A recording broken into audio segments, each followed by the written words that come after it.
Son of Rambow, directed by Garth Jennings and produced by Nick Goldsmith, is a movie inspired by Jennings' own experience as a child in the 1980s.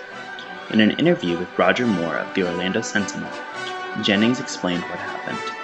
After seeing First Blood as a child, he and his friends decided to make their own action movies based on that first movie. When Jennings was making these films as a child, he would use his imagination to create different effects. For example, while filming one of his movies, he needed to set a building on fire. But of course he couldn't really set that building on fire, so he had to use his imagination.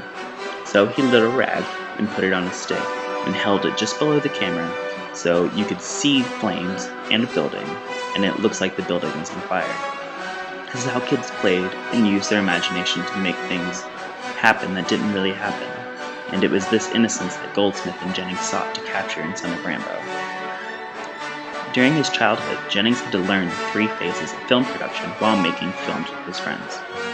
Throughout Son of Rambow, he made sure to include these so the audience could see what it was like for him as a child. The first phase is pre-production.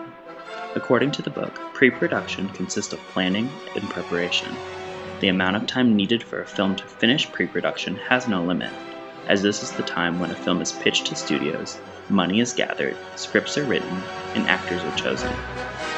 This occurs at the beginning of the film, when Lee Carter tries to convince Will to join his movie, because he owes him for taking the punishment of torture from the principal after they both broke the fishbowl in the hall.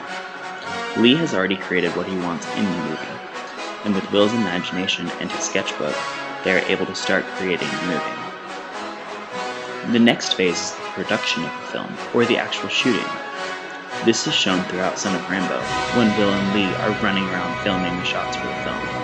They even get a French exchange student and his group of friends to join in on the film, which causes issues later on. Finally, there is post-production. Post-production is after the shooting of the film is completed, and comprises of editing, preparing the final print of the film, and bringing the film to the public. Son of Rambow ends with Lee being brought into a movie theater and being surprised when his film is shown before the main feature. This is an example of the finished product of post-production. Jennings and Goldsmith, or Hammer and Tongs as they like to be called, have worked together before in many music videos and the movie The Hitchhiker's Guide to the Galaxy. Mark Harrison, a writer for the Den of Geek website, remarks how their version of The Hitchhiker's Guide to the Galaxy places more narrative emphasis on the hunt for the ultimate question that goes with the answer to life. This is interesting because throughout Son of Rambow, the film is not really about the final movie. It's about the journey, or the hunt if you will, towards that final goal of making the sequel to Rambo. In conclusion, Son of Rambow is a great film that focuses on a child's dream of making a movie.